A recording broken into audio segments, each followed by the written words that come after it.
Alright, let's welcome once again into another exciting edition of the Madiba Official Show here with me here. The Madiba Official. It's time for another tantalizing edition of the MOS. We've been away for some time now because some tiny little issues, but we've resolved it and we are back for good. It's time for us to serve you with the latest content in Ghana football. Don't forget the Ghana Premier League fixture will be released today. That is the 31st day of July 2023. So after it has been done, we come here and serve you with the fixture, and also we delve into some of the matches that we think you should watch out for coming the 2023-2024 Ghana Premier League season. Thank you for always being there with us, for sticking and staying, and also subscribing. Please, if you're here to subscribe, kindly click on that subscribe button over there. Also make sure you turn on the post notification bell so in case of any new video you'll be notified as soon as possible. Really appreciate each and every one of you, and may Lord Almighty be with all of us. Now, without wasting my time, let's delve into today's issue.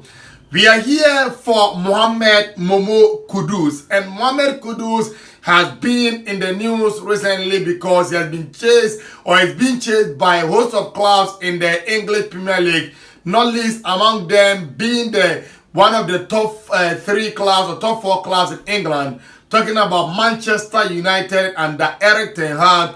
Then you look at Mauricio Pochettino's Chelsea, and then Mikel Arteta's Arsenal. Now, report reaching out over here on the front desk of the Madiba Official channel is that the Ayas and Ghanaian talisman Kudus Mohammed is thinking about joining, that is Arsenal, that is snubbing Manchester United and then Chelsea in the process. For me, I'm going to look at, the team that I think will suit him and he'll be able to thrive when he's moved over there, because we've seen a lot of Ghanaian youngsters making the wrong move and thereby halting their development, and also that is destroying their career as a whole. We saw Dominic Adiyia after the Under-20 World Cup.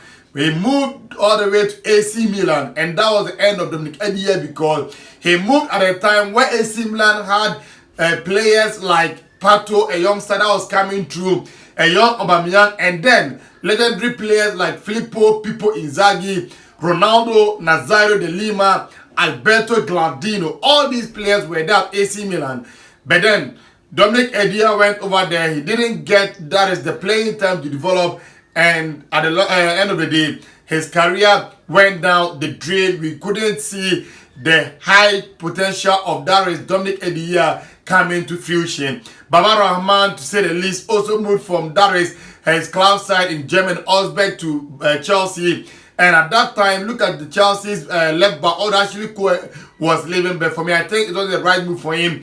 Christian Echu of blessed memory to his move from Porto to Chelsea didn't help him. So Kudus Mohammed right now is in that stage where he cannot move wrongly, because Ghanaians have a lot of hopes in him that if the Black Stars is to do well, then chunk of it will be lying on the shoulders of a young man, and his name is Mohammed Kudus. So Kudus Mohammed cannot move wrongly. He has to make sure he makes the right move, thereby helping elevating his performances, and also he can able to translate it into the Black Stars of Ghana. So as I was saying, now look at Arsenal, Chelsea, Manchester United.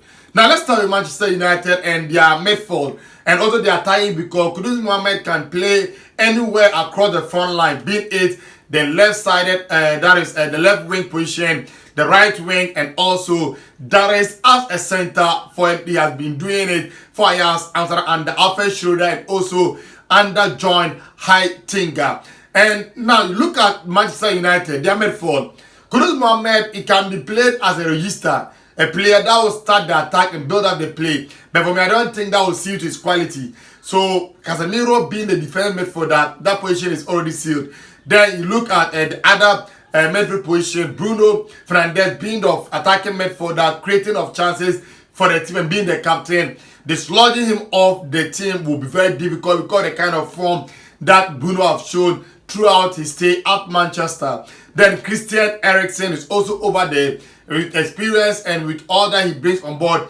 And they brought in Mason Mount. So you look at the midfield of Manchester United currently, then ask yourself, where will Kudus Mohammed be able to get the minutes? Because Mason Mount is an investment of that is Erik ten Hag. He invested a huge chunk of money on him. So it means Kudus Mohammed and him have to be able to fight for that position. And don't forget, United are also in the market for Sofiane Amrabat, who will come and complement the effort of Darius Casemiro. So in midfield, let's assume they get Amrabat, Casemiro, Mason Mount, Christian Eriksen.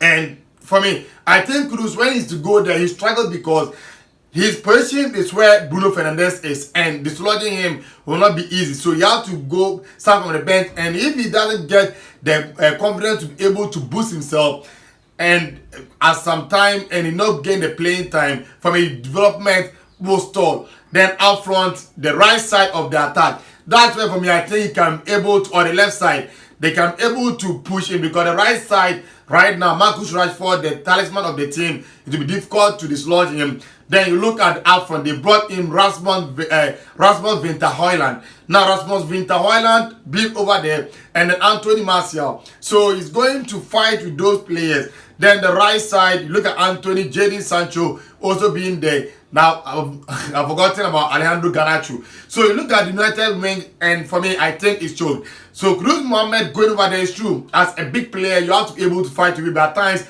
don't every battle that you should be fighting when you can get the same that is playing time somewhere in a big club. Then you look at Chelsea. Now Chelsea is the clouder for me. If I was to be Kudus Mohammed, I would be salivating on, because look at Chelsea midfield. They've lost key midfielders.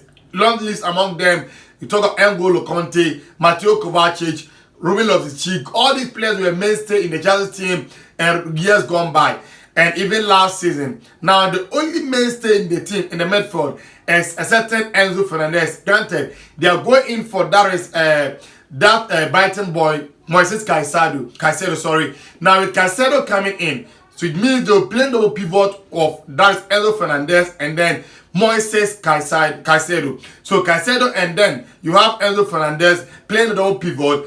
And if Kudus is to go there, because yesterday when they played against Fulham, it was Kane Chukwuemeka that played as that is the attacking midfielder. And comparing Chukwuemeka, and then you look at Kudus Mohammed, for me the quality of Kudus outweighs that of Kane Chukwuemeka. So for me, if I was to be Kudus, and even look at the Chelsea's wing play, Raheem Sterling is for me is on the wing. Then look at Mikhailo Modric. All these players are good, but hey, look at Kudus Mohammed form, even in the World Cup and even at Ajax Amsterdam. And when he's to have a coach like Mauricio Pochettino to be able to change him and put him into his toes, he can be able to become a world beater at Chelsea. And you see Michael Essien, a Ghanaian, moving to Chelsea, and what he was able to do over there. For me, I think, look at the midfielder of Chelsea, Andre Santos, Conor Gallagher, who himself is in the market. So you look at these players at Chelsea. For me, I think Chelsea will be the right move for Darius Kudus Mohammed, and to add it to the fact that they don't play any European football, will give him the time for him to be able to settle, because there will not be any European pressure on him. And Chelsea finished 12th last season, so they even coming to the top 4 will be a success. For me, I think, and under Pochettino, who have shown to be able to work with number 10s. He did it with Dele Alli, and Kudus more times he over-elaborate on the ball and his individualistic style of play. If he is to have a manager like Pochettino who will put an arm around him, tell him when to release the ball, when not to release the ball, when to hold on to the ball, when not to hold on to the ball, will help Darius Kudus Mohammed going forward. Then you look at that is Arsenal. Now for me, Arsenal as a football club wouldn't have been bad, but look at Arsenal. They are made for a choked. Their attacking machinery is also something else. You have the midfield of Declan Rice, Thomas Partey. Then you add in Darius Jorginho Fellow. Kai Havertz is also come into the team. Fabio Vieira. Now Odegaard is the captain of the team, so he will only start. Then Declan Rice, being their expensive player ever, will not be in the bench. He will also start. So now 2 players will be starting. Kai Havertz was promised a starting bet in this that is Arsenal team. So we having a midfield of that is Declan Rice, Kai Havertz, and then you look at their captain Martin Odegaard. Then you look at Fabio Vieira, substitute for Odegaard. Then you look at Jorginho and Thomas Partey on the bench. So Arsenal, their midfield for me currently is choked. Then out front, where Kudus could have that naturally played, that's where Arsenal's best player is currently playing, and Bukayo Saka. So Bukayo Saka playing the right side of the attack, the right wing position. Dislodging him will be difficult. Then you look at Martinelli at the other flank. Under him, they have a certain Leandro Trossard. Then Gabriel Jesus being the number 9, dislodging him will be difficult. And we Kai Havertz is a utility player that can also play the number 9. So Kudus Mohammed going to our side means going to deputize Bukayo Saka. So for me, I don't think this should be a dream destination. But the reports, you want to choose Arsenal before, if it was to be him or his manager, and if he's to watch this video, or if somebody can able to send this video to him, for me, joining Chelsea will not be a no-brainer. That should be the team that he should be choosing over this glamorous class, this elite class of the world. This is where we will bring down the curtains on today's edition of the MOS. Please kindly subscribe and tell a friend, and to tell a friend that the Madiba Official Show is once again back, and we are back for good. Thank you, and may Lord Almighty be with us all. Bye-bye.